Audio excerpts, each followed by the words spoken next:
আমি বিয়ে করব না, আমি কবুল বলবো না, আমি এত বড় কলঙ্কের অধিকারিণী কখনোই হতে পারবো না। মেয়েটি একে একে এই শব্দগুলো উচ্চারণ করে। তার চোখে অশ্রু জমে আছে। সে চিৎকার করে, এই কথাগুলো বলে।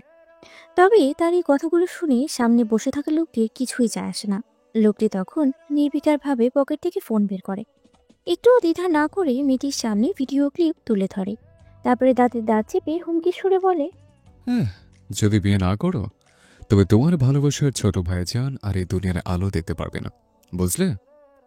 মেয়েটির বুকের ভেতরটা যেন মুহূর্তেই ছিঁড়ে যায়। নিজের ভাইয়ের রক্তাক্ত দেহ চোখে ভেসে ওঠে। আতঙ্কে কেঁপে ওঠে সে। নিজের আত্মা যেন একদম শুষে নিল এই মুহূর্তে কেউ। কান্না গলায় চেপে বলে, আল্লাহর দোহাই লাগে, আমার ভাইজানকে আর কিছু করবেন না, আমি সব করব। আপনি যা বলবেন আমি সব করব, সব। লোকটা আয়েসে ফোনটা পকেটে ঢুকিয়ে পায়ের উপরে পা তুলে বলে, সব তো করতেই হবে তোমায়, তবে আগে বিয়েটা করে নাও, তাড়াতাড়ি সাইন করো আর কবুল বলো। মেয়েটা চারপাশে তাকায়। তার চারপাশে দাঁড়িয়ে আছে নারী গার্ডরা। এরাও মেয়ে, কিন্তু চোখের সামনে অন্য একটা মেয়ের জীবন নষ্ট হতে দেখেও কিচ্ছু বলছে না। উল্টো এরাই তাকে এখানে অপহরণ করে নিয়ে এসেছে। আর রুমে শুধু কাজী এবং সেই লোক ছাড়া আর কেউই নেই। কাজী যখন রেজিস্ট্রি পেপার এগিয়ে দেয় তখন তার হাত কাঁপতে থাকে। কাঁপা কাঁপা হাতেই সাইন করে। এটা শুধু সাইন ছিল না, এটা তার জীবনের এক কলঙ্ক, যে কলঙ্কের বোঝা সারা জীবন তাকে বয়ে যেতে হবে। তখন কাজী বলেন, মা, কবুল বলে ফেলো। মেয়েটির গলা চেপে ওঠে। কষ্টের মাঝে হাজারো শব্দ লুকিয়ে আছে, কিন্তু কবুল শব্দটি যেন বেরোতেই চায় না। চোখের সামনে ভাইয়ের রক্তাক্ত দেহ ভাসছে বারবার। চোখের অশ্রু বৃষ্টির মতো ঝরে পড়তে থাকছে। কিন্তু অবশেষে সে গলা দিয়ে অনেক কষ্টে একবার কবুল বলে। এই কবুল শব্দটি যেন তার সারা জীবনের এক অভিশাপ। একসময় এই শব্দটি ছিল তার ভাবনার নতুন কিছু সূচনা, কিন্তু আজ সেটা এক কলঙ্কের সূচনায় পরিণত হলো। আবারও ভেতরে নিজের কষ্টে কে চেপে আছে তিনবার কবুল বলে। মেয়েটি এখন আর নিজেকে সামলাতে পারে না। তার শরীর ভেঙে পড়তে চায়, মনটা আর গলিয়ে উঠতে চায় না। সারা পৃথিবী যেন অন্ধকার হয়ে গেছে। সে জ্ঞান হারিয়ে মাটিতে লুটিয়ে পড়ে। তবে কাঙ্ক্ষিত লোকটি ঠিকই তাকে আগলে ধরে, যেন তার অন্ধকার পৃথিবী থেকে একটুও শান্তি নেই। কোলে তুলে সাবধানে তাকে উক্ত মহল থেকে বেরিয়ে আসে এবং গাড়িতে তুলে নেয়। গাড়িটি দ্রুত ছুটে যায় অজানা এক গন্তব্যে। 2 ঘন্টা পর, জ্ঞান ফেরার পর, সে নিজেকে একটা বিলাসবহুল ঘরে আবিষ্কার করে। চারপাশে সোনালী রঙের ঝাড়বাতি, মখমলের পর্দা আর নরম বিছানার ছোঁয়া। মুহূর্তেই বোঝা যায় সে কোথায়। এটা বড় তালুকদার মঞ্জিল। এখানে সে শতবার এসেছে, 1000বার এসেছে, কিন্তু আজ এই মহল তার খুব অচেনা আর ভয়ঙ্কর মনে হচ্ছে। তবে নিজের দিকে বড় করলো যখন খেয়াল করলো তার পরনে বোরখা নেই, সাথে একটি 3 পিস, আর মাথায় ব্যান্ডেজ করা, হাতে ব্যান্ডেজ করা। তার মন আতঙ্কে আবারও ভরে গেল। কি হয়েছে তার সঙ্গে? এসব নিয়ে যখন বিচলিত হয়ে আশেপাশে তাকায় তখনই চোখ পড়ে একজনের উপরে। সে সোফায় আরামে বসে আছে। লোকটির পরনে কালো পাঞ্জাবি আর সাদা পায়জামা, গলার একখান সাদা চাদর ভাঁজ করে ঝোলানো আছে। আর সেই লোকটি গভীর দৃষ্টিতে তাকিয়ে আছে তারই দিকে। নিজের অজান্তেই তার মুখ থেকে বেরিয়ে আসে, ইহসান চাচা। লোকটি ধীরে ধীরে উঠে তার দিকে এগিয়ে আসে। তার চেহারায় এক অদ্ভুত ভঙ্গি। লোকটি তার সামনে এসে স্থির হয়ে বসে শান্ত অথচ কঠোর কণ্ঠে বলে, আগে আমি তোমার চাচা ছিলাম, এখন আমি তোমার স্বামী, আর আমি তোমার আপন দাদার সন্তান নই। এই কথায় যেন সে স্তব্ধিত হয়ে যায়। কি বলবে বুঝতে পারে না। সবকিছু যেন মাথার উপর দিয়ে যাচ্ছে। আজ তার এই দিনটাও দেখতে হচ্ছে। যাকে কিনা সবসময় চাচা ভেবে এলো, সেই তাকে আজে বাজে চক্রান্ত করে বিয়ে করলো।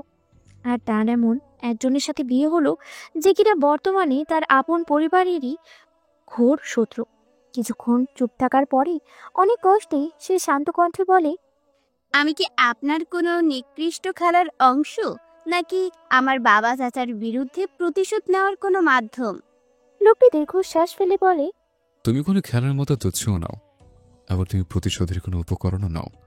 তার ঠোঁট কাঁপে, তবুও সে সাহস করে বলে, তাহলে কি আমি?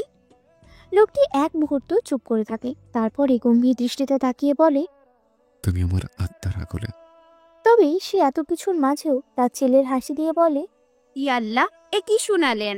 আপনাদের মতো মানুষরূপী কুকুরদেরও আত্মা আছে? এতে সেই ব্যক্তি একটুও রাগ দেখায় না, উল্টো তাকে তাচ্ছিল্য করে বলে, একদম নিজের বাপদাদের মতো হয়েছিস, স্বার্থপর আর মির্জাফর। আমরা যদি পশু হই, তোর বাপ চাচাও পশু, যতই হোক এক রক্ত। আর যাই হোক, আমার বাপ চাচারা পথে ঘাটে যেখানে ইচ্ছে সেখানে খুন তো করে না, তাই আপনাদের সাথে তুলনা করবেন না। তোর বাপ চাচা খুনে না হলেও স্বার্থপর মির্জাফর ঠিকই, আর তুই সে মির্জাফরদের সন্তান। ও বুঝেছি, তা এখন কি আমায় মেরে ফেলবেন নাকি ভোগ করে মারবেন, কোনটা? লোকটি তার একদম নিকটে চলে আসে আর নিজের শাহাদাত আঙ্গুল তার ঠোঁটে রেখে ফিসফিসিয়ে বলে, শ্, চুপ, এভাবে বলতে নেই। তুই তো আমার আত্মার আগুলে, তোকে মেরে ফেললে আমি আর বেঁচে রইব কই? আর রইল ভোগের কথা, তুই কোনো ভোগের জিনিস না, কিন্তু ভোগ আমি তোকেই করব। তবে ভোগ করে ফেলে দেব না, সারা জীবন রেখে দেব। এতে সে নিজের চোখ বন্ধ করে বড় বড় নিঃশ্বাস নেয়। অতঃপর চোখ খুলে লোকটির আঙ্গুল নিজে থেকে সরিয়ে দাঁত চেপে বলে, ভুলে যাবেন না, আমিও মোস্তফা তালুকদারের নাতনি, আর আপনাদেরই এক রক্ত, তাই আমার দিকে হাত বাড়ালে হাত কেটে রেখে দেব। লোকটা আবারও তার ছেলের হাসি দিয়ে বলে, বলছিলাম না একদম বাপদাদের মতো হয়েছিস? যারা কিনা কাজে বলে লুকিয়ে থাকে, কথার রচে রাজত্ব করে। আর বাকি রইল তোর দিকে হাত বাড়ানোর কথা।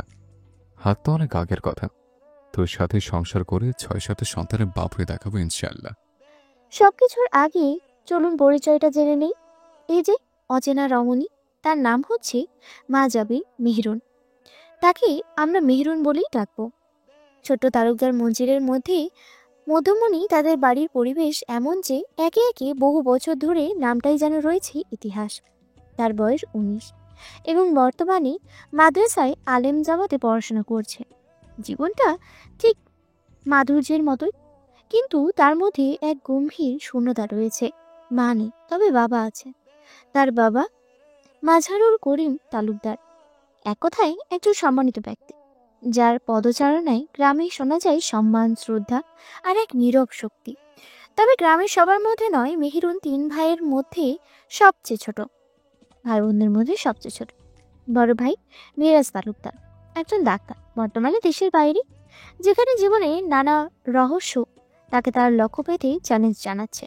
ছোট ভাই মেহরুব তালুকদার পরিবারের ব্যবসা পরিচালনায় সম্পূর্ণভাবে জড়িত।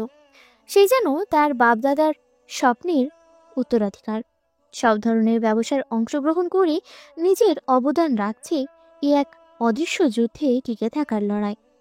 মেহনুরের বাবা এবং তার চাচারা 6 জন, যার মধ্যে তার বাবা সবচেয়ে বড়, অভিভাবকের মতো।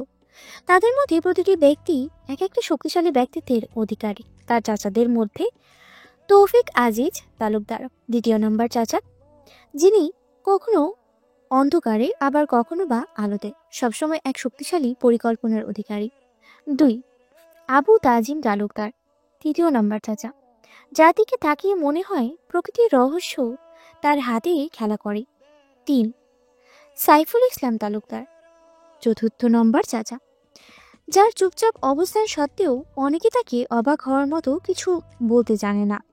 4 রফিকুল ইসলাম তালুকদার 5 নম্বর চাচা, যার চুপিসারে চালনায় কখনো শকুনি হয়ে ওঠে, কখনো সহানুভূতির প্রতীক। 5 মনসুর আহমেদ তালুকদার 6 নম্বর চাচা, যার রাগী তার সব, তবে তার ফুপু বর্তমানে নেই। তার দাদা মোস্তফা তালুকদার একজন প্রভাবশালী ব্যক্তি, যিনি বর্তমানে গ্রামের 2য় গ্রাম প্রধান হিসেবে দায়িত্ব পালন করছেন। তবে আমি জানি এখন আপনাদের কাছে একটি জটিল প্রশ্ন হয়ে উঠে দাঁড়িয়েছে, কেন তাকে 2য় গ্রাম প্রধান বলা হলো? তা জানার জন্য অপেক্ষা করতে হবে। ইনশাল্লাহ গল্পেই জানতে পারবেন। মেহনুর আর তার ভাই সহ তার চাচাতো ভাই বোন 15 জন। মেহনুরের পরিবার একটি জমিদারি পরিবারের অংশ, যেখানে তাদের প্রধান ব্যবসা কৃষি ও ভূমি পরিচালনা। তারা জমি চাষ, মাছ চাষ, তারপরে পোল্ট্রি ফার্ম এবং বাণিজ্যিক পণ্য বিক্রির সাথে জড়িত। তার বাবা ও চাচারা স্থানীয় বাজারে কৃষিজ পণ্য, মাছ, মাংস বিক্রি করেন এবং হাজারো কারখানাও চালান। জমির উন্নয়নে এবং নির্মাণ কাজেও তারা করেন। শুধু কি গ্রামে মোস্তফা তালুকদারের গ্রাম দিয়ে হবে না? নয়।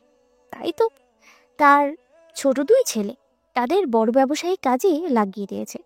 তবে এই জমিদারি পরিবারের মাঝে আবার কিছু অদৃশ্য খুনাখুনি রয়েছে নিজেদের মধ্যে, কিন্তু নিজেদের পরিবারের মধ্যে নয়। এই যে অচেনা লোক, তার নাম এহসান তালুকদার, বয়স 28, কিন্তু বয়সের চেয়ে তার জীবনের সঙ্গীত এবং অজন্যই তাকে আলাদা করে দাঁড় করিয়েছে।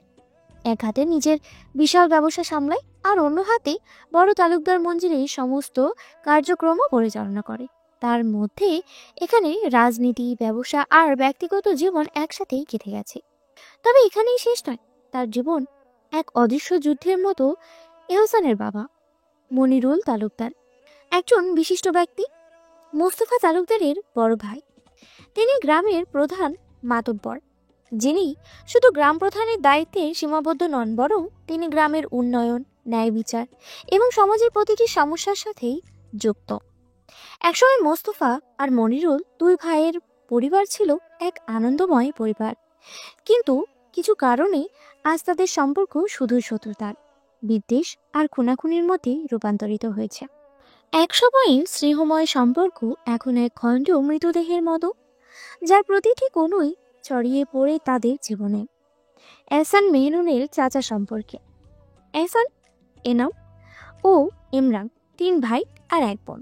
তাদের নাম মা এনিসা বেগমের আকারে রাখা।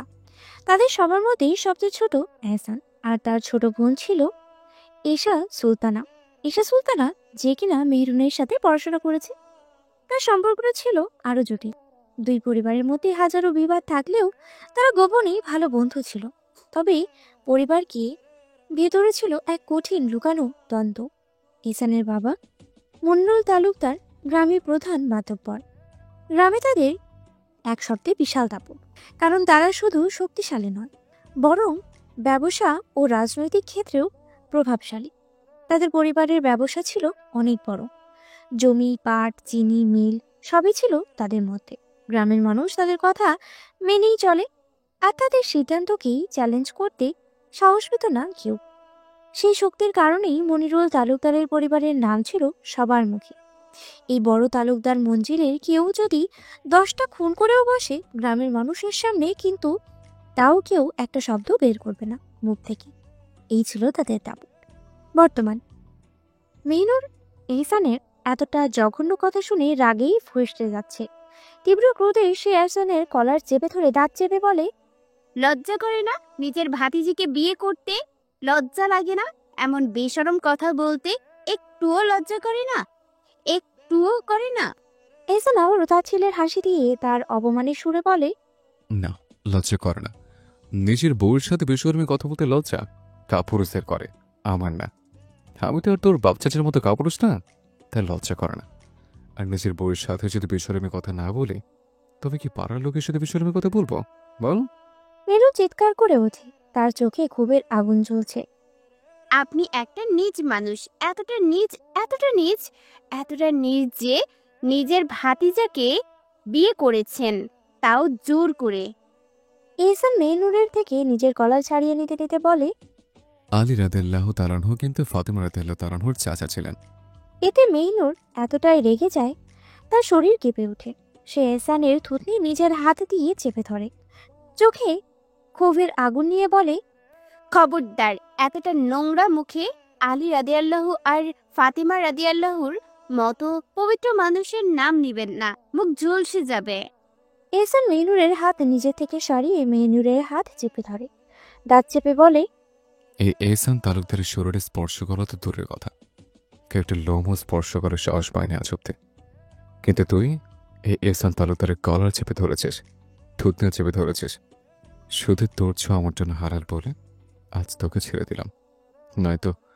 মেহনুর নিজের হাত ছাড়িয়ে নেওয়ার চেষ্টা করে, দাঁত চেপে বলে, নয়তো কি, নয়তো কি? আপনি একটা পশু, একটা জানোয়ার। এহসান মেহনুরের হাত আরো শক্ত করে চেপে ধরে বলে, নয়তো তুই হাত এখন এই মাটিতেই থাকতাম, শরীরে নয়। আর আমি পশু জানার চাই হই, এই পশুর আত্মার আগলে তোকে সারা জীবন থাকতে হবে, মনে রাখিস। মেহনুর নিজে থেকে তাকায় একবার, অতঃপর দাঁত চেপে এহসানের দিকে তাকিয়ে বলে, আমার কাপড়কে চেঞ্জ করেছে। এহসান সোজাসুটা উত্তর দেয়। মেহনুরের আত্মা কেঁপে ওঠে, চিৎকার করে বলে, তোর এত বড় সাহস কি করে হয় আমার অনুমতি ছাড়া আমায় স্পর্শ করা? বল। এহসান কঠোর কণ্ঠে বলে, নিজের সীমা পার করিস না মেহনুর। আমি তোর স্বামী, সম্মত দিয়ে কথা বল। আর তোর সর্বাঙ্গে স্পর্শ করার তাগিদ আমার আছে। মেহনুর পাগল হয়ে যাচ্ছে, নিজের মাথা নিজেই চেপে ধরে বলে, আমি মানি না এই বিয়ে, মানি না এই স্পর্শের অধিকার। আমি চাই না কোনো নোংরা হাত আমার শরীরের পবিত্রতা নষ্ট করুক। আমি সব সময় কোনো পবিত্র হাতের স্পর্শ পেতে চেয়েছিলাম, কিন্তু এখন এ বলেই টুকরে কেঁদে ওঠে মেহনুর। এহসান মেহনুরের চোখে জল জোরে করে মুছতে মুছতে বলে, চিন্তা করিস না, এই হাত এখনো তোর শরীরে স্পর্শ করেনি। তোকে কাপড় চেঞ্জ একজন মহিলায় করিয়েছে।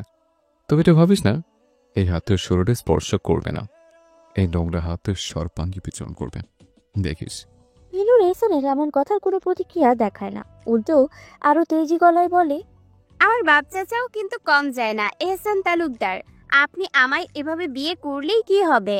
পেয়ে তো যাবেন না। এতক্ষণে হয়তো খবরটি তাদের কানে পৌঁছে গেছে। নিশ্চয়ই তারা আমায় এখান থেকে, এই জাহান্নাম থেকে উদ্ধার করবেন। মেহনুরের এত আত্মবিশ্বাস দেখে এহসান দাঁত কেলিয়ে হেসে ফিসফিসিয়ে বলে, এত ভরসা করে ঠিক নয়। আমি তোর বাপ চাচাকে আগে ট্যাট দিয়ে রেখেছি। এ কথা বলে দিয়েছি যে যদি তার কোনো রকম দ্বন্দ্ব ফাঁকায়, তবে তাদের আদরের মেয়ে মেহনুর মানে তুই একেবারেই শেষ। এই বলে এহসান হাসতে থাকে। মেহনুর চিৎকার করে, তুই এক। আর কিছু বলতে পারে না, তার আগেই দরজায় করে নাড়ে। এহসান বলে ওঠে, চলে আসুন। দরজা ঠেলে ভেতরে ঢুকেন মনিরুল তালুকদার আর তার বেগম, সাথে তার বড় ছেলে ইমরান আর তার বেগম আমিনা এবং ঈশা। মেহনুর তাদের দেখে নিজের মধ্যে প্রাণ ফিরিয়ে পায়। কোনো কিছু পরোয়া না করি এক লাফে উঠে যায় বিছানা থেকে। মনিরুল সাহেবের সামনে যায়, গিয়ে তার হাত নিজের হাতে নিয়ে আঁকড়ে ধরে অভিযোগী গলায় বলে, বড় দাদা দেখুন না, এহসান চাচা কি শুরু করেছেন। এসব কি হয় বলুন না বড় দাদা। আমি কি করে ওনার স্ত্রী হতে পারি? বলুন না বড় দাদা, বলুন না। মনিরুল সাহেব মেহনুরের মাথায় হাত বুলিয়ে বলেন, এইসব সবই তোর বাপ চাচার বোকামির ফল রে মেহিনুর। এখানে আমার কিছু করার নাই রে। মেহনুর আতকে উঠে ওনার হাত ছেড়ে দেয়। তারপরে আনিশা বেগমের হাত ধরে কান্নাজড়িত কণ্ঠে বলে, বড় দাদু, তুমি কিছু বলো, এটা তো অন্যায়। ও বড় দাদি, আমি তোমার নাতনি না? তুমি আমার দাদু না? তাহলে এটা কি করে সম্ভব? বলো ও বড় দাদু। উনিও মাথা নিচু করে নেন। মেহনুর ইমরানের কাছে যায় আর বলে, বড় চাচা, তুমি কিছু বলো, এটা কি ঠিক? বলো, এহসান চাচা কি ভুল করেনি? ও চাচি আম্মা, তুমি বলো না, এটা ভুল না, খারাপ না? তারাও কিছু বলেন না। মেহনুর এশার কাছে যায়, ওর হাত শক্ত করে জড়িয়ে ধরে কান্না করতে করতে বলে, এশা তুই তো কিছু বল। এশা তুই তো কিছু বল। এশা, এটা তো আমার জন্য কলঙ্কের। বল এশা, এশা বল না। তুই তো আমার সব। তুই কি আমার পাশে থাকবি না? এশা কি বলবে? মেহনুরের এমন আকুতি শুনে সে নিজেও কান্না করে দেয়। নিজের ভাইজানের প্রতি ঘৃণার পাহাড় জমেছে। মেহনুর তো তার কলিজার টুকরো। সেই ছোটকাল থেকেই তাদের বন্ধুত্ব। যখন মেহনুরের মা ক্যান্সারে মারা যান, তখন এভাবে কেঁদেছিল, আর আজ এভাবে কাঁদতে দেখলো মেহনুরকে। নিজের প্রিয় বান্ধবীকে কাঁদতে দেখে নিজেও চোখে জল ছেড়ে দেয়। আমার কিছু করার নেই রে জান। আমি সত্যি এতটা জঘন্য কিছু কখনো সমর্থন করি না। তখন মনিরুল সাহেব বলেন, দেখ মেহিনুর, একটা একদম হালাল, তাই এতে আমি কিছু করতে পারবো না। না রে, এটা এহসান আর তোর বাপ চাচার মধ্যে চুক্তি। মেহনুরের এমন আকুতি মিনতি দেখে নিজের অন্তরও কাঁদছে তার।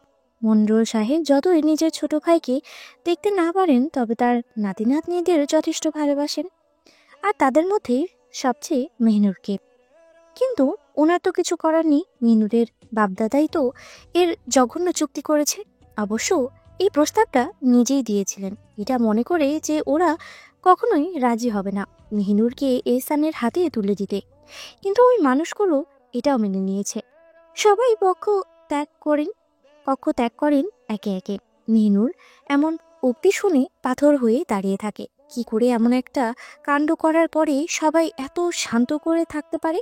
লজ্জা লাগছে এদের এরকম আপন ভাবত সে। সে নিজের উপরেই লজ্জা লাগছে তার। তখনই এশা চলে যেতে নিলে এশার হাত খাবলে জড়িয়ে ধরে ওকে। না না না, তুই আমায় ছেড়ে যাবি না, ঈশা আমতা আমতা করে বলে। আ- আমি তোদের স্বামী স্ত্রীর মধ্যে থেকে কি করব বল? এতে মেহনুর চিৎকার করে বলে, তোর ভাই একটা পশু, ওনার সাথে আমার কিছু নেই, তুই যাবি না আমায় ছেড়ে। তুই তো কসম করেছিস কখনো আমায় একা করে যাবি না, তাহলে বল না কেন যাবি? মেহনুরের পাগলামি দেখে এশা নিজেকে সামলাতে পারে না। তাও মেহনুরের গাল আলতো করে ছুঁয়ে বলে, থাকবো, সারা জীবন থাকবো তোর সঙ্গে, যাব না আমি তোকে ছেড়ে।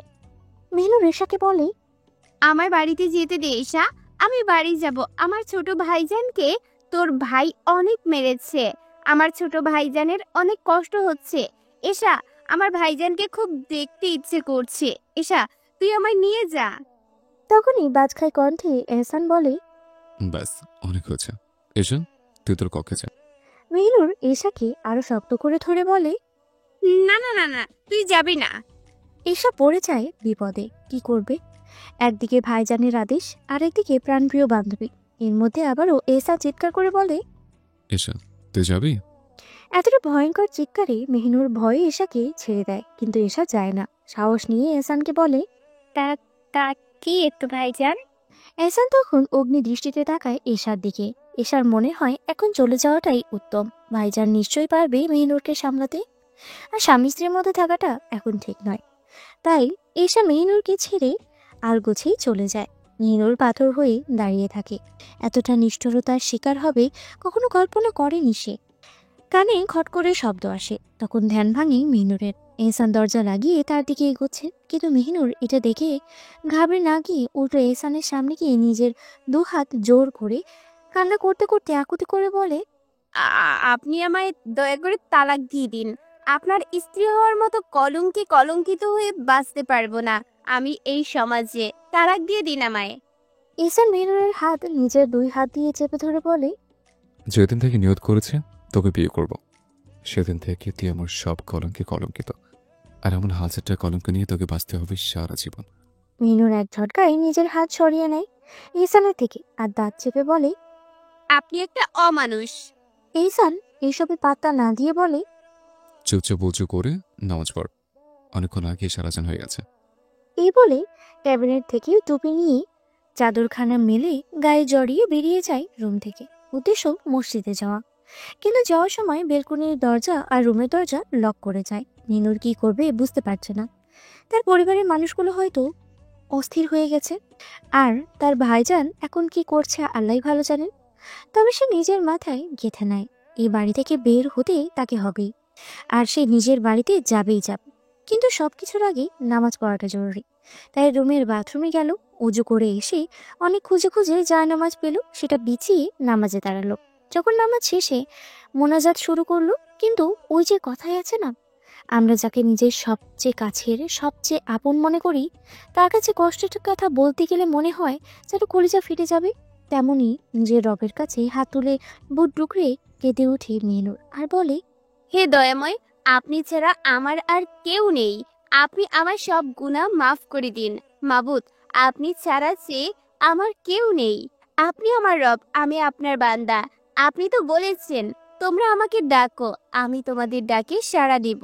হে আল্লাহ, আমার জন্য সব সহজ করুন, আমাকে বিপদ থেকে মুক্তি দিন, আমার ইজ্জত আর পবিত্রতা রক্ষা করুন।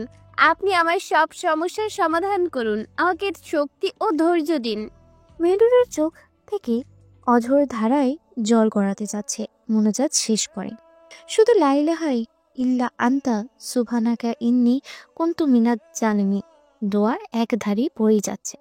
কারণ সে আজ করতে পারছে ভয়ঙ্কর কিছুই হবে এরপর থেকে। তখনই দরজা খোলার শব্দে দরজার দিকে তাকায়। ভেবেছিল সে ঘৃণিত পুরুষ এসেছে, তবে সে নয়, এশা এসেছে। লক্ষ্য করলো হাতে খাবারের প্লেট। এশা মেহনুরের সামনে এসে হাত উকিরে বসে আর খাবারের প্লেটের উপরে ঢাকনা সরিয়ে বলে, খাইয়ে দিই আমি। মেহনুর শান্ত গলায় বলে, তোর মনে হয় আমার এই খাবার গলা দিয়ে নামবে এশা? এশা মেহনুরের দিকে অসহায় দৃষ্টিতে তাকিয়ে বলে, কি করব বল, আমি অসহায়। যদি এই পরিবারের ক্ষমতা আমার হাতে থাকতো, তাহলে আমি নিজে তোকে বাড়ি দিয়ে যেতাম। খেয়ে নে না জান, গতকাল থেকে কিছুই খাসনি, ভাইজান বলল। মেহনুর দাঁত চেপে বলে, আমি এই খাবার খাবো না। প্রয়োজনে খিদের যন্ত্রণায় মরে যাব, কিন্তু তাও এই নিকৃষ্ট খাবার আমি খাবো না। নিয়ে যা ঈশা, নিয়ে যা। তখনই রুমের দরজা ঠেলে এহসান ঢুকে মাথা থেকে টুপি খুলে রেখে বলে, এসা তুই যা, ও আমার দায়িত্ব। তোকে খাওয়ানোর দায়িত্বটাও আমার। ভাইজানের আদেশ শুনে এশা আলগোছেই চলে যায়। এরপর এহসান মেহনুরের দিকে এগিয়ে আসে। মেহনুর কিছু বলে না, দাঁত চেপে স্থির বসে থাকে। এহসানের সামনে এসে জায়নামাজের উপরের অংশ ভাঁজ করে নেয়। তারপরে ওখানে বসে প্লেটের খাবার মাখতে মাখতে বলে, চুপ হা কর, আমি কোনো জোর করতে চাই না। মেহনুর দাঁত চেপে বলে, আমি খাবো না তো বলেছি, তাহলে আমি খাবো। এহসান এসবে পাত্তা না দিয়ে প্লেট মেঝেতে রাখে আর মেহনুরের গাল চেপে ধরে নিজের বাম হাতে। মেহনুরের গালখানা ছিঁড়ে যাচ্ছে মনে হচ্ছে, এতটা শক্ত করে ধরেছে এহসান তাকে। মেহনুরের গাল চেপে ধরে খাবার ঢুকিয়ে দেয় মুখে। এভাবে কয়েক লোকমা ভাত খাওয়ানোর পরে কিছু না বলেই উঠে যায়। অতঃপর এক গ্লাস পানি মেহনুরের সামনে রেখে রুম থেকে চলে যায়। নিচে এসে দেখতে পায় যে সবাই একসাথে বসে আছে সোফায়। এশাকে ইশারা দিতেই ঈশা এহসানের হাত থেকে খাবারের প্লেট নিয়ে নেয় আর একটা পানির বাটি এগিয়ে দেয়। এতে এহসান হাত ধুয়ে সবার সামনে যায়। তখনই তার বাবা মোস্তফা বলেন, এহসান, তুমি সবসময় নিজের মর্জি মতো কাজ করছো। আমি সব কিছুতে হস্তক্ষেপ করলেও তোমার বেলায় করিনি, কারণ আমি জানতাম তুমি সব বুঝে শুনেই করো বা করবে। কিন্তু আমার এই বিষয়টা খুব বাজে লাগছে যে মেহিনুরের বাপ চাচার উপর জেদ মেটাতে গিয়ে তুমি তার জীবন নষ্ট করে দিলে। এহসান শান্ত স্বরে বলে, ওকে তো আমি বিয়ে করতে চাইনি। ওর বাপ চাচা আমার হাতে তুলে দেওয়ার চুক্তি করেছে। তার বদলে ওরা ওই পশ্চিম বনের সব জমি নিয়েছে, কিন্তু তারপর ওরা ওকে আমার হাতে তুলে দেয়নি। তাই আমি নিজে নিয়ে নিয়েছি নিজের জিনিস। বুঝলে আব্বা, এতে অন্যায় নেই। ইমরান তখন বলেন, আমরা বুঝেছি, কিন্তু মেহনুরকে দিয়ে তুই কি করবি? তুই যদি বলতিস ওর চেয়ে উত্তম কাউকে তোর জন্য এনে দিতাম। এহসান কাঠকলায় বলে, আমার মেহনুরের চেয়ে উত্তম কাউকে প্রয়োজন নেই, আমার শুধু মেহনুরকে প্রয়োজন। ইনাম বলেন, কিন্তু ও তোর ভাতিজি হয়ে কি করে তুই ওর সাথে থাকবি বল? এহসান সোজা সাপটা উত্তর দেয়, ও আমার ভাতিজে, ফুপু, খালা, যাই হোক, এখন আমার বিবাহিত স্ত্রী, আমার হালাল নারী। তাই ওর সাথে থাকবো আমি, যে করি হোক। এই বলে সোজা সিঁড়ি বেয়ে নিজের রুমে চলে যায়। রুমে গিয়ে দেখে মেহিনুর বেলকুড়ির দরজার সামনে দাঁড়িয়ে আছে। বুঝে যায় নিশ্চয়ই পালানোর পথ খুঁজছে। তার ওই নিকট গিয়ে তাচ্ছিল্য করে বলে, পালানোর সুযোগ করছিস? এক মনে পালানোর প্ল্যান করছিল এখানে দাঁড়িয়ে। মেহিনুর হঠাৎ পেছন থেকে এহসানের কথা শুনে কিছুটা ঘাবড়ে যায়, তবে নিজেকে সামলিয়ে ওর দিকে তাকিয়ে দাঁতে দাঁত চেপে বলে, হ্যাঁ করেছি, তোর কি তাতে শয়তান পুরুষ। এতে এহসান ঠাস করে মেহিনুরের গালে একটা থাপ্পড় বসিয়ে দেয়। এতটা জোরে থাপ্পড় খেয়ে মেহিনুরের দুনিয়া ঘুরতে থাকে, চোখ অন্ধকারে শুরু হয়ে ভেসে ওঠে। যখনই থাপ্পড়ের থাল সামলাতে না পেরে পড়ে যেতে নাই, তখনই এহসান ওর বাম হাতের বাহু শক্ত করে চেপে ধরে আর দাঁত চেপে বলে, এরপর থেকে যদি আমায় অসভ্যের মতো সম্বোধন করেছিস, তাহলে এমন হাজারটা চড় পড়বে তোর গালে। বেয়াদব নারী, নিজের স্বামীর সাথে কথা বলে ধরন শেখিস না। মেহনুর শুধু আহত চোখে এহসানের দিকে তাকিয়ে থাকে। এহসান মেহনুরকে কোলে তুলে নেয় আর বিছানায় শুইয়ে দেয়। মেহনুর এখনো পাথর হয়ে বসে আছে। মেহনুরকে বিছানায় শুইয়ে দিয়ে এহসান নিজেই একখানা কাঁথা আর বালিশ নিয়ে রুমে রাখা সোফায় গিয়ে শুয়ে পড়ে। মেহনুর তখনও এহসানের হাতের সেই ভয়ঙ্কর থাপ্পড়ের ধাক্কার বাক্যহীন। এমন জোরে থাপ্পড় তাকে জীবনে কেউ কখনো মারেনি। এহসান যেভাবে তাকে শুইয়ে দিয়েছিল, মেহনুর সেভাবেই শুয়ে রইল, যেন তার মস্তিষ্ক আর কাজ করছে না। সমস্ত কিছু যেন থেমে গেছে। অবশেষে ক্লান্তি আর মানসিক ধাক্কায় সে ঘুমিয়ে গেল। মেহনুর ঘুমিয়ে পড়ার পরে এহসান ধীরে ধীরে উঠে যায়। ওয়ার্ড্রোব থেকে একটা ভ্যাসলিনের কৌটো এনে মেহনুরের বিছানার পাশে নিচু হয়ে বসে পড়ে। এক পলকে তাকিয়ে রইল মেহনুরের দিকে। ওই মেহনুর যে তার প্রাণের চেয়েও প্রিয়, তাকে চাওয়ার, তাকে নিজের করে পাওয়ার তীব্র আকাঙ্ক্ষা যেন উতলে উঠছিল এই কয়েকটা বছর এহসানের ভিতরে। আচ্ছা, এই অনুভূতি কি নোংরামি? হয়তো অনেকের চোখে তাই, কিন্তু এহসানের কাছে এটা পবিত্র ভালোবাসা। আর এখন সে পুরো পবিত্রতা অর্জন করে নিয়েছে, নিজের হারাম ভালোবাসাকে হালাল করে দিয়েছে। সে দেখলো তার থাপড়ের চিহ্ন এখনো মেহনুরের ফর্সা গালের উপরে স্পষ্ট, লাল হয়ে আছে জায়গাটা। তার বুকটা মোচড় দিয়ে উঠল। কৌটা থেকে সামান্য ভ্যাসলিন নিয়ে আলতো করে মেহনুরের গালে লাগিয়ে দিল। মেহনুর ঘুমে থাকলেও এহসানের হাতের স্পর্শ ছিল যত্নে আর গভীর ভালোবাসা।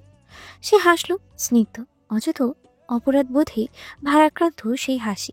মেহনুরের দিকে তাকিয়ে নিজ মনেই বলল, তোমার পবিত্র গালে আমার অপবিত্র হাতে স্পর্শ পড়ল। এটা তোমার জন্য একটা ভয়ঙ্কর কলঙ্ক, কিন্তু এতে আমার কিছু করার নেই, কারণ তোমায় যে আমার সব কলঙ্কে কলঙ্কিত হতে হবে। তুমি শুধু আমার, কারণ তুমি যে আছো আমার আত্মার আগলে। অতঃপর চুপ করে আরো কিছুক্ষণ প্রাণ ভরে মেহনুরের দিকে তাকিয়ে রইল এহসান। এই নারী তার হালাল নারী, তার জীবনের কেন্দ্রবিন্দু। তারপরে আস্তে করে উঠে কৌটোটা জায়গা মতো রেখে দিল। চুপি চুপি এসে সোফায় শুয়ে পড়ল। আল্লাহর নাম নিয়ে চোখ বন্ধ করলো এহসান, হয়তো এই ভেবে ভালোবাসা যদি পাপ হয়, তবে এ পাপ আমার জন্য চিরন্তন। ফজরের আজানের শব্দ কানে আসতে ঈশানের ঘুম ভেঙে যায়। ধীরে ধীরে উঠে বসে। আল্লাহর নাম নিয়ে দিন শুরু করা উচিত, তাই আল্লাহর নাম নিয়েই চোখ খোলে। চোখ খোলার সাথে সাথেই চোখের কোণে পড়ে মেহনুর। মেয়েটি গম্ভীর ঘুমে অচেতন হয়ে শুয়ে আছে, একদম একটা ফুটন্ত ফুলের মতো মনে হচ্ছে। বিছানা থেকে উঠে ধীর পায়ে তার দিকে এক দৃষ্টিতে তাকাতে তাকাতে তার পাশে এসে দাঁড়ায় এহসান। মেহনুরের দিকে হালকা ঝুঁকে গম্ভীর গলায় বলে, মেনুর, ওঠো, এটা নামাজের সময়, ঘুমের সময় নয়। মেহনুরের কানে আসতেই এই ডাক ঝট করেই চোখের পাতা খুলে দেয়। ঘুমের আচ্ছন্নতা কাটতে না কাটতেই এহসানকে এতটা ঝুঁকে থাকতে দেখে আটকে ওঠে। মনে মনে বলে, চি, এভাবে এতটা অচেতন হয়ে ঘুমিয়েছিলাম আস্ত একটা কুমির রুমে রেখে। এই মানুষটা একটা পশু, যে কোনো সময় যে কিছু ভয়ঙ্কর করে তুলতে পারে। নিজের বুঝ হওয়ার পর থেকেই এর আর এর পরিবারের অমানসিক কার্যকলাপ দেখে আসছি। মেহনুরকে এভাবে আতঙ্কিত চোখে থাকতে দেখে এহসান কিছু বলে না, ধীর পায়ে ওয়াশরুমে চলে যায়। মেহনুর এখনো একইভাবে বসে আছে। এহসান ওয়াশরুম থেকে বেরিয়ে একখানা চাদর টুপি আর নিজের মেসওয়াক হাতে নিয়ে বেরিয়ে যায়। উদ্দেশ্য মসজিদের পুকুরে উঁচু করে নামাজ পড়া। এহসান যেমনি যেতেই মেহনুর তড়িঘড়ি করে উঠে উঁচু করে ফজরে 2 রাকাত সুন্নত পড়ে দেয়। সে কাল রাতে একটা পাকাপোক্ত পরিকল্পনা করেছে।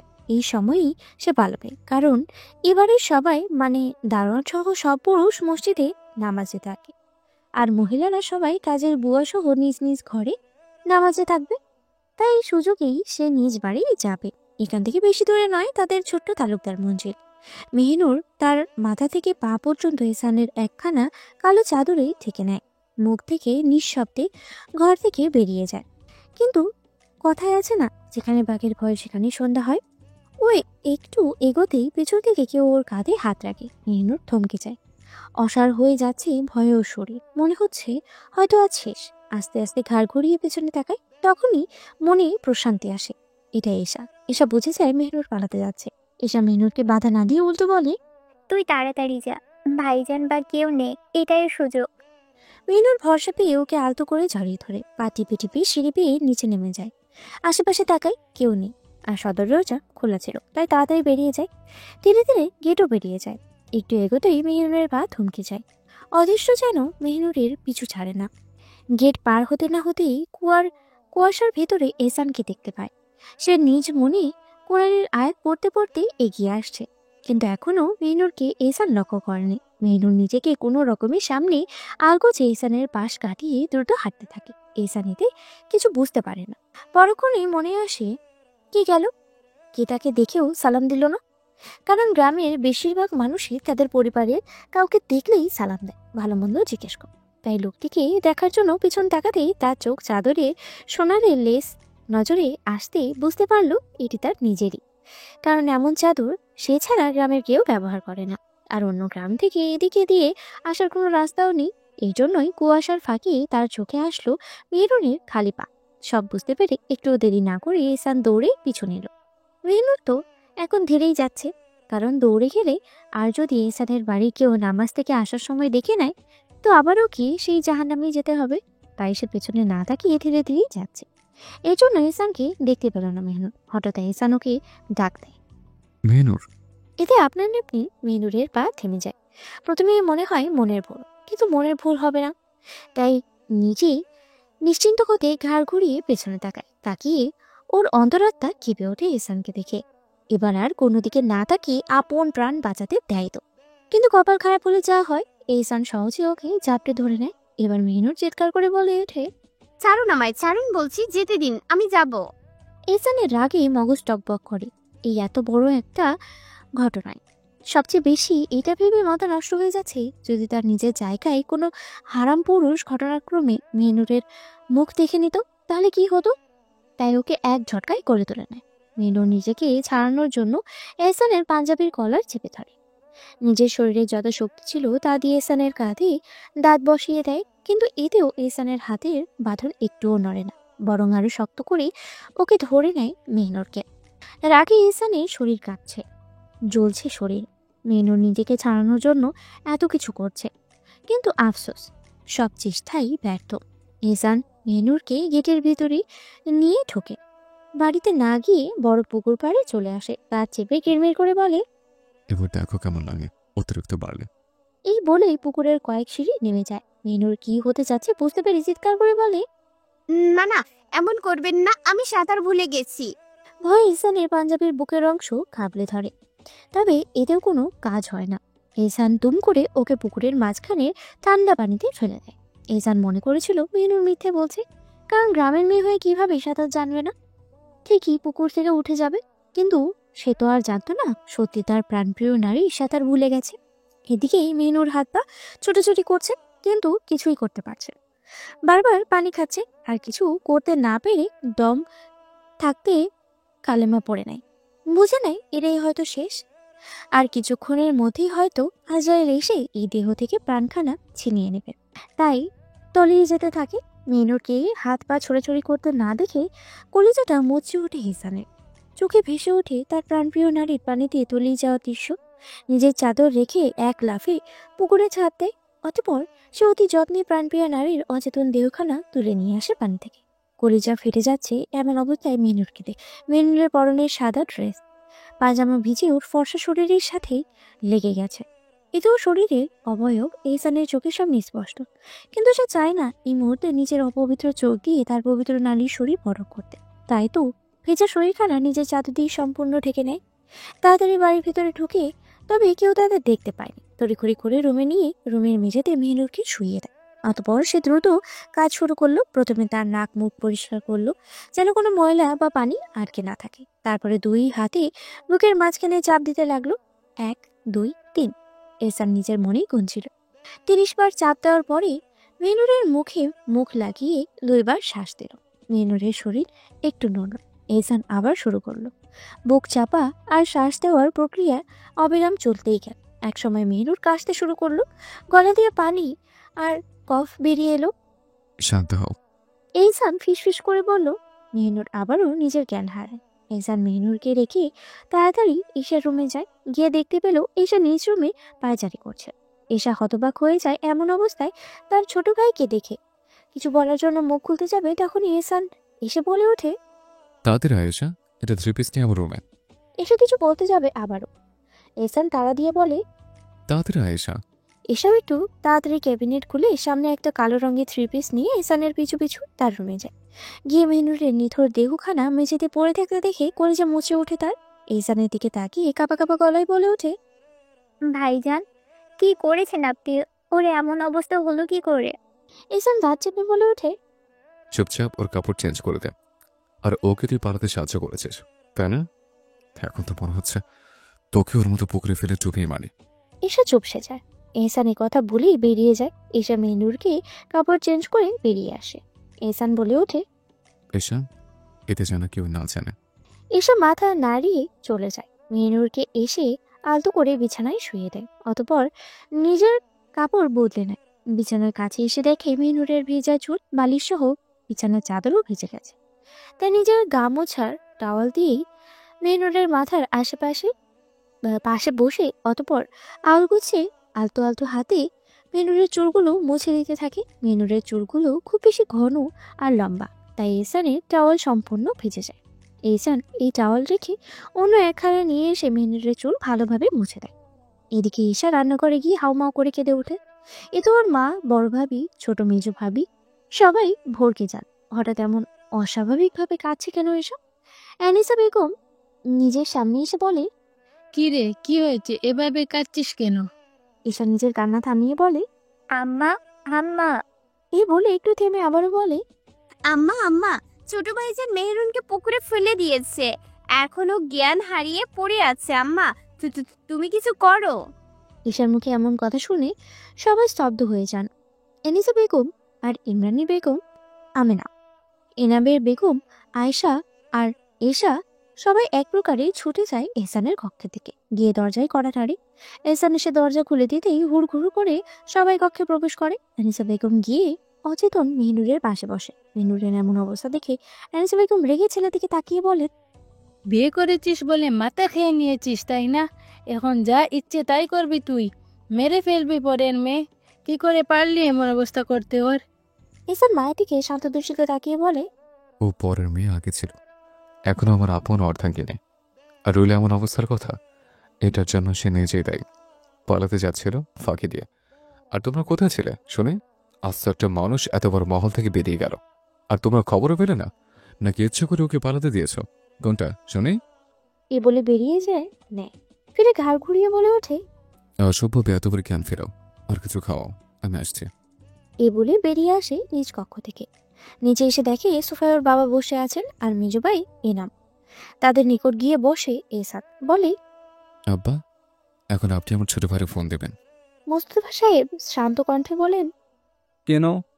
এহসান নিজের চাদর ঠিক করতে করতে বলে, আর বলবেন যে উত্তর মাঠে আসতে, যদি ওরা ওদের মেয়েকে ফেরত চায়, জমির কাগজ নিয়ে আসতে। ওদের সাথে যে বোঝাবার বাকি আছে আমার এখনো। এনামেকে বলে ওঠে, কি হয়েছে তোর? উল্টোপাল্টা বলছিস? তুই এখন ওকে বিয়ে করে আবার ফেরত দিবি? পাগল হয়ে গেছিস? এহসান আলতো হেসে বলে, পাগল আমি হয়নি, পাগল করবো আমি ওদের। আব্বা, আপনাকে যা বললাম শুধু এতটুকুই করুন। এদিকে মেহনুরের জ্ঞান আসে, কিন্তু মেহনুর একদম নিস্তেজ হয়ে গেছে, শুধু অঝরে কাঁদছে। এনিসা বেগমকে জাপটে জড়িয়ে ধরে বারবার। এনিসা বেগম মেহনুরের মাথায় হাত বুলিয়ে দিচ্ছেন আর শান্ত করার চেষ্টা করছেন, কিন্তু এতেও কিছু হচ্ছে না। তখনই আবারও এহসান কক্ষে আসে। এসে মেহনুরকে সজ্ঞানে দেখে একটু স্বস্তি পায়। অতঃপর গম্ভীর গলায় বলে, আম্মা, সবাইকে সকালে খাবার দিতে হবে, তোমরা ভুলে গেছো। এ কথায় সবাই বুঝে যান এহসান তাদের এখান থেকে যেতে বলেছে। কিন্তু মেহনুর চিৎকার করে কান্না শুরু করে দেয় আর এনিসা বেগমকে জড়িয়ে ধরে বলে, দাদু দাদু, তুমি যাবে না, তোমার ছেলে আমায় মেরে ফেলবে। দাদু, যাবে না তুমি। এনিসা বেগম ওর মাথায় হাত বুলিয়ে দিতে দিতে বলেন, কিচ্ছু করবে না তোর সাথে এহসান। আয়, আমায় তো যেতে হবে, সবাই নাকে নাস্তা দিতে হবে। অনেক কষ্টে এনিসা বেগম নিজেকে মেন রোডের থেকে ছাড়িয়ে সবাইকে নিয়ে কক্ষ থেকে বেরিয়ে যান। ওরা যেতেই এহসান তাস করে কক্ষের দরজা লাগিয়ে দেয়। এমন পরিস্থিতি দেখে মেহনুরের ভয় দ্বিগুণ বেড়ে যায়। এহসান ওর দিকে ক্রমশ এগিয়ে আসছে। একসময় এহসান মেহনুরের একদম নিকটে চলে আসে। মেহনুর ভয়ে চিৎকার করে কাঁদতে কাঁদতে দুই হাত দিয়ে বিছানার চাদর খামচে ধরে। মেহনুরকে কাঁদতে দেখে এহসান হো হো করে হেসে ওঠে আর বলে, ব্যাস, এই শেষ তোমার সাহস। ও কেমন সাহসী নারী, গেল কোথায় তোমার এত সাহস? এই বলে আরেকটু ঝুঁকে এহসান মেহনুরের দিকে। এতে মেহনুর চিৎকার করে বলে ওঠে, আমার কাছে আসবেন না, আপনি একটা পাপ, আপনি অপবিত্র, একটা কলঙ্ক। এহসান মেহনুরের ঠোঁটে আলতো করে নিজের শাহাদাত আঙ্গুল রেখে ফিসফিসিয়ে বলে, হ্যাঁ, আমি পাপ, আমি অপবিত্র, আমি কলঙ্ক। কিন্তু আমার এত পাপ, এত অপবিত্রতা, এত কলঙ্কের মাঝে তুই আছিস, তো আমার এক পবিত্র অস্তিত্ব। মেহনুর ভয়ে কিছু বলতে পারছে না, আর না পারছে নিজে থেকে এহসানকে সরাতে।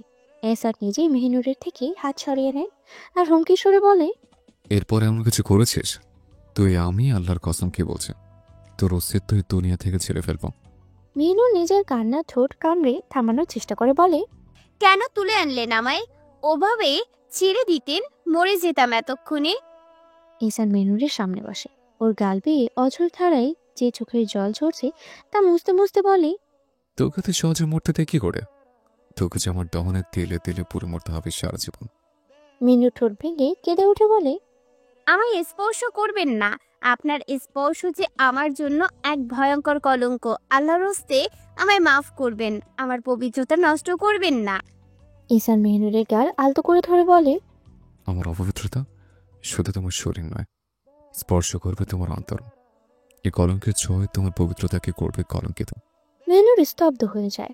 মুখ দিয়ে আর কথা বের হচ্ছে না, শুধু আঁকি দিয়ে জল গড়াচ্ছে তা। এহসান আবারও অতি আদলে মেহনুরের চোখের জল মুছে দিয়ে বলে, এতটুকুই? এত কাঁদলে হবে? তোমার যে সারা জীবন কাঁদতে হবে। মেহনুর কান্না চেপে গলায় বলে, কেন বিয়ে করেছেন? কেন আপনি আপনার পাপের সাথে আমায় জড়িয়েছেন? আচমকা এহসান মেহনুরের মাথা নিজের বলিষ্ঠ বক্ষস্থলে জড়িয়ে ধরে আর ফিসফিসিয়ে বলে, জড়াই নেই, জড়িয়ে গেছিস। তোর প্রতি অনুভূতি নিজ থেকে তৈরি হয়নি। ভালোবাসতে চায়নি, তো ভালোবেসে ফেলেছে। তোর মাথায় ডুবতে চায়নি, তো ডুবে গেছে। নিজের অজান্তেই তোকে নিজের আত্মার আগুলে আঁকড়ে ফেলেছে। মেহনুর এখন বাক্যহীন। কখনো কোনো পুরুষের এতটা সংস্পর্শে আসা তো দূরের কথা, বুঝ হওয়ার পর থেকে নিজের বাড়ির পুরুষ ছাড়া অন্য কোনো পুরুষের সামনেও পড়েনি। অথচ আজ তাকে একজন পাপিষ্ঠ পুরুষ নিজ বক্ষস্থলে এভাবে জড়িয়ে ধরেছে। যদিও সে তার জন্য হারাম, তবে মন থেকে তো সে হারাম। সারা শরীর বরফের ন্যায় জমে গেছে পুরুষালী স্পর্শে। ভয়ে কলিজা ফেটে যাচ্ছে, ঢোক গিলতেও পারছে না, কষ্ট হচ্ছে। এর মধ্যে ইসানের গায়ে সেই অদ্ভুত সুগন্ধির ঘ্রাণ। এত কিছুর মধ্যেও এই ঘ্রাণটা মেহনুরকে আরো অস্বস্তিতে করে তুলছে। মনে হচ্ছে আরো ভালো করে নাক দিয়ে সুখ নিতে। ঘ্রাণটা কিন্তু তা কখনোই নিজের পক্ষে সম্ভব নয়। এটা করলে নিজের প্রতি নিজের ঘৃণা আসবে। ইহসান অনবরত নিজের হাত দিয়ে মেহনুরের চুলে হাত পোড়াচ্ছে। নিজ মনে আজ এতটাই খুশি যে সে কি বলবে। বারবার আল্লাহ তাআলার কাছে আলহামদুলিল্লাহ পড়ছে মনে মনে, যে এতটা সৌভাগ্যে যে নিজের প্রাণপ্রিয় নারীকে, স্বপ্নের নারীকে এভাবে হালালভাবে জড়িয়ে ধরার তাকদীর হয়েছে তার। কয় পুরুষই বা এমন কলঙ্কিত ভালোবাসায় পূর্ণতা পায়। তাই তো এত খুশিতে একখানা কোরআন খতম মেনেছে আর 2টা গরু কোরবানি করার নিয়ত করেছে আল্লাহর সন্তুষ্টি লাভের জন্য।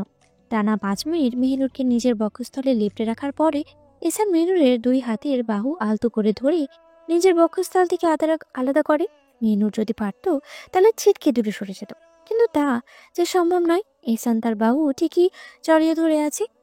মেহনুর এবার আর কাঁদে না। নিজের ভেতরের দুর্বলতা, ভয়কে এক প্রকার চাপা দিয়ে এহসানের চোখে চোখ রেখে, কিন্তু এতেও ভেতর কাঁপছে, অন্তর তাও কাঁপছে। তাও যথেষ্ট নরম কণ্ঠে এসে বলে, কেন বারবার নিজের অপবিত্র স্পর্শ দ্বারা আমায় স্পর্শ করছেন? এহসান মৃদু হেসে ডান হাতে মেহনুরের গাল স্পর্শ করে বলে, বলেছি তো একবার, আমার অপবিত্র স্পর্শ তোর পবিত্রতা আলিঙ্গন করবে 1000 বার। তখনই ঈশা দরজার বাইরে থেকে ডাকতেন। এহসান গিয়ে দরজা খুলে দিয়ে ঈশা এহসানের হাতে একটা ট্রে ধরিয়ে দেয়, যাতে এক বাটি স্যুপ আর কিছু ফল ছিল। ঈশা বলে, এগুলো মেহনুরের। এহসান বলে, তুই যা। এসে চলে যায়। এহসান খাবার নিয়ে মেহরুনের সামনে এসে বসে বলে, তাড়াতাড়ি খেয়ে নেয়, তোকে তোর বাপচাটের সাথে দেখা করতে যেতে হবে। মেহরুন এবার কথা শুনে তার ছেলের হাসি দিয়ে বলে, বাচ্চা না আমি। এহসান গম্ভীর গলায় বলে, জানি তুই বাচ্চা না, আমার ভবিষ্যৎ বাচ্চার নয়, এটা বলতে হবে না। মেহরুর ঘৃণা চোখে তাকিয়ে বলে, একটু লজ্জা করে না? একটুও করে না এমন বাণী মুখ দিয়ে উচ্চারণ করতে? এহসান 1 চামচ স্যুপ বাড়ি থেকে নিতে নিতে বলে, না, লজ্জা করে না। আগে তো বলেছে কাপুরুষদের বউর সামনে লজ্জা করে, পুরুষদের নয়। মেহরুন দাঁত চেপে কিছু বলার জন্য মুখ খুলবে, তখনই এহসান মেহরুরের মুখে স্যুপের চামচটা ঢুকিয়ে দেয় আর হুমকি সুরে বলে, আমি মজার মানুষ, তুই মজা করছি না। সত্যি তোকে তোর বাপ চাচার সাথে দেখা করতে যেতে হবে, তাই চুপচাপ খেয়ে নে। মেহনুর চুপচাপ খেয়ে নেয়। সত্যি বলতে সে ক্ষুধার যন্ত্রণা সহ্য করতে পারে না, তাই তো চুপ করে এহসান মুখে চাপ দেয়, বিষ মনে করেই খেয়ে নেয়। খাওয়া শেষ হলেই দরজা আবারও কড়া নাড়ে। এহসান হালকা করে দরজা খুলল, দেখলো হাসিব এসেছে। তার ডান হাত আর বাম হাত হাসিব এসে বলল, ভাইজান, উত্তর মাঠে আপনার জন্য ছোট তালুকদার আর তার ছেলে নাতিরা অপেক্ষা করছেন। এহসান মুচকি হেসে বলে, তুই গাড়ি রেডি কর, আমি আসছি। এই বলে দরজা লাগিয়ে মেহনুরের দিকে তাকায় আর বলে, তাড়াতাড়ি রেডি হয় না, যেতে হবে। মেহনুর সোজা উত্তর দেয়, মেরে ফেলবেন নিয়ে আমায়? এহসান কাবার থেকে নিজের পিস্তল পাঞ্জাবির পকেটে নিতে নিতে বলে, বাপ চাচার মুখ সারা জীবনের মধ্যে যদি দেখতে চাস তো চল, নয়তো আর সুযোগ পাবি না।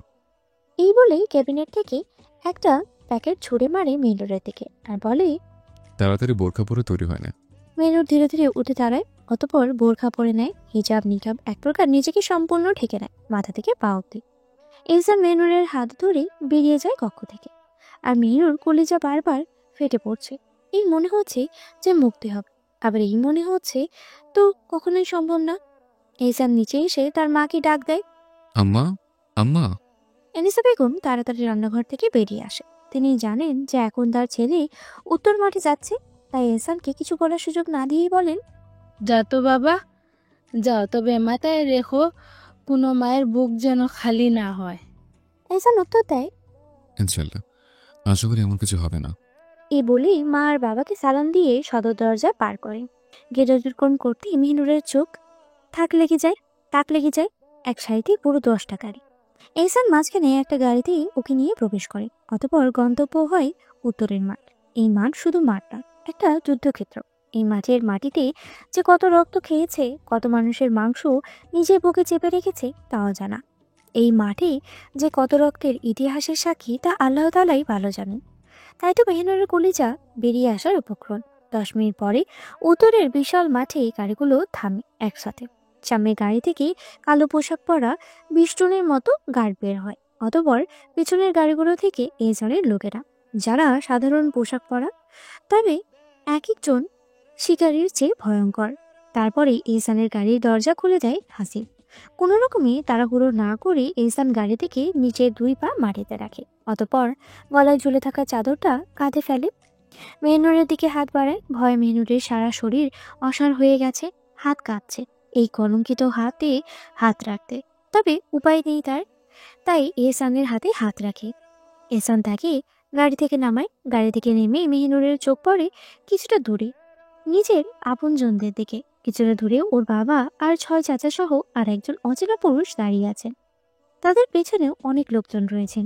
এহসান ধীরে ধীরে মেহনুরের হাত ধরে এগিয়ে যায় তাদের দিকে। এক পর্যায়ে এসে দাঁড়ায়। মেহনুরের মেজো চাচা কিছু বলতে যাবেন, কিন্তু মেহনুরের বাবা তাকে হাত দিয়ে থামিয়ে দিয়েছেন। নিজের এহসানের দিকে শান্ত দৃষ্টিতে তাকিয়ে বলেন, তোদের জমির ভাগ তোরা নিয়ে নে, আর আমার মেয়েকে আমায় দিয়ে দে। এই নে দলিল। এই বলে দলিল এগিয়ে দেয় এহসানের দিকে। এহসান মেহনুরের হাত ছেড়ে দলিল হাতে নেয়। কিছু সময় এক নজরে দলিল পরখ করে নেয়। এদিকে মেহনুরের ঘৃণায় গা ঘিনঘিন করছে। যে এতজন পুরুষের মধ্যে সে দাঁড়িয়ে আছে, ঘৃণায় চোখ ভিজে আসছে। তখনই এহসান মেহনুরের বাবার মুখে উক্ত দলিল ছুঁড়ে মারে। এতে স্তব্ধ হয়ে যায় গোটা পরিবেশ। মেহনুরের চিৎকার করে কাঁদতে ইচ্ছে হচ্ছে। তার আব্বা যে তার দুনিয়া, আর সেই আব্বাকে এত বড় অপমান করা হলো। তার জন্য কন্যা হিসেবে লজ্জিত সে, মেনামের কলঙ্ক সে। তখন এহসান পাচ্ছিল করে বলে, তোদের দলিল তোর নে, তোদের জমি তোর নে। চুক্তিতে রাজি হওয়ার সময় মনে ছিল না এর পুরোনাতের কথা? কাপুরুষের দল। মেনুরের বাবা নিজেকে যথাযথ শান্ত করে রাখেন, বলেন, আমার মেয়েকে ছেড়ে দে এহসান। এহসান মেনুরের হাত শক্ত করে ধরে, ওদের সামনে তুলে ধরে আর বলে, এই হাত ধরেছি, তোর কখনো ছাড়বো না। তোদের মেয়ে এখন তোদের নয়, ও শুধু আমার। আর এই কথা ভালো করে শোনো রাখ। যদি আর তোরা কোনো ধরনের ঝামেলার চেষ্টা করেছিস, খোদার কসম দিয়ে বলছে তোদের পরিবারে একটা প্রাণও থাকবে না। তখনই সে অচেনা পুরুষ বলে ওঠে, যা ইচ্ছে তাই নাকি? দেশে আইন বলে কিছু আছে? আমিও দেখি কে আমার হবু স্ত্রীকে আমার থেকে ছিনিয়ে নেয়। এ কথা শুনে মেহনুরের মনে পড়ে তারই এই সেই রায়ান, যার সাথে আগামী শনিবার তার আত হওয়ার কথা। এহসান রায়ানের এমন কথা শুনে বিচ্ছিরি হেসে বলে, তুই কি জানিস না কুত্তার বাচ্চা, এ গ্রামের আইন শাসন কিছুই চলে না। এ গ্রামের বড় তালুকদারের কথাই চলে। আর তোর মুখে যদি আর একবার আমার অর্ধাঙ্গনের নাম শুনে, তো এই উত্তরের মাঠ তোর রক্ত হজম করে নিব, শুয়োরের বাচ্চা। এতটা বিভৎস কথা শুনে ঘৃণায় মাটির নিচে চলে যেতে ইচ্ছে হচ্ছে মেহনুরের। রায়হান একবার এহসানের মুখোমুখি হয়ে বলে, দেখুন, আমি জানি আপনার জমির প্রয়োজন, জমি নিয়ে নিন আর আমার মেহরুনকে ছেড়ে দিন। সামনে আমাদের বিবে। আর কিছু বলতে পারে না রায়ান। এহসান সজোরে একটা থাপড় বসিয়ে দেয় রায়ানের গাল বরাবর। থাপড়টা এত জোরে মেরেছে যে রায়ানের পুরুষালী ঠোঁট ফেটে তাজা রক্ত টলটলে ঝরে পড়েছে থুতনি বেয়ে। এহসান বাজখাই কণ্ঠে বলে, শুয়োরের বাচ্চা, তোকে বলেছিলাম না আমার নারীর নাম তোর মুখে আনবি না। এই সুযোগে মেহিনুর এহসানের হাতে সজোরে কামড় বসিয়ে দেয়। এত হঠাৎ অল্প ব্যথা পেতেই এহসান মেহনুরের হাত ছেড়ে দেয়। আর এই সুযোগে মেহনুর এক দৌড়ে নিজের বাবার পিছনে গিয়ে লুকে যায়। আকস্মিক এই ঘটনায় এহসান স্তব্ধ হয়ে যায় কিছুটা। মেহনুর ওর বাবাকে পিছন থেকে শক্ত করে জড়িয়ে ধরে কাঁপা কাঁপা গলায় বলে, আব্বা আমায় বাড়ি নিয়ে যাও, এই লোক আমায় মেরে ফেলবে। আব্বা, এই লোক খুব ভয়ঙ্কর। আজ সকালে আমায় পানিতে ডুবিয়ে মেরে ফেলতে চেয়েছে। আব্বা, আব্বা, তুমি কিছু করো। ও আব্বা। নিজের মেয়ের এমন আহাজারি শুনে অন্তর বিষাদ হয়ে ওঠে মাঝারুল সাহেবের। তখনই এহসান চিৎকার করে বলে ওঠে, মেহনুর, চলে আয়, নয়তো এক খোদার কসম তোর সামনে তোর জন্য তোর বাপ চাচাদের দেহ থেকে রক্ত ঝরবে, আর আমি এহসান সেই রক্তে তোকে গোসল করিয়ে ওদের লাশের উপর দিয়ে নিয়ে যাব। মেহনুর এহসানের এমন কথা শুনে ডুকরে কেঁদে ওঠে।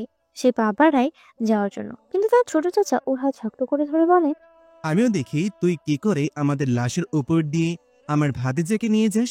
আই দেখি কে কাকে রক্ত দিয়ে রঞ্জিত করে। এহসান দেরি না করে পাঞ্জাবির পকেট থেকে পিস্তল বের করে সোজা রায়ানের মাথা বরাবর ধরে, আর মেহনুরের দিকে অগ্নিদৃষ্টিতে তাকিয়ে বলে, তুই জানিস না কতটা ভয়ঙ্কর আমি।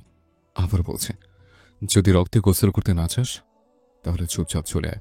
মেহনুর কোনো উপায় না পেয়ে ছোট চাচার হাত ছেড়ে দেয়। এগিয়ে আসতে নিলে ওর সেজ চাচা ওর হাত ধরে আটকে দিয়ে বলেন, তুই কোথাও যাবি না, তুই বাড়ি যাবি। আমি তোকে এই কুত্তার রক্ত দিয়ে গোসল করিয়ে বাড়ি নিয়ে যাব। তখন মেহনুরের বাবা শান্ত গলায় বলেন, তৌফিক যেতে দে আমার কলিজার টুকরাকে, নয়তো আমার নিষ্পাপ রায়ানের মায়ের বুক খালি হবে। মেহনুর অচেতন পায়ে আবারও এহসানের কাছে এগিয়ে আসে। ভয় কলেজে শুকিয়ে আসে, সব শেষ হয়ে গেছে মনে হচ্ছে।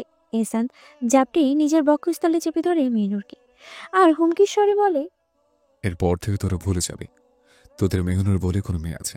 এই বলে মেহনুরকে নিয়ে যখন গাড়ির উদ্দেশ্যে এগিয়ে আসবে তখনই গুলির শব্দ কানে আসে। মেহনুর স্তব্ধ হয়ে যায়, মনে হচ্ছে এই হয়তো এক বিচ্ছিরি যুদ্ধের সূচনা। মেহনুর দেখে পিছন থেকে কেউ এহসানের একজন গার্ডকে বুক বরাবর গুলি করে দিয়েছে। গুলি লেগেছে, সেই লোকটা মাটিতে লুটিয়ে পড়েছে।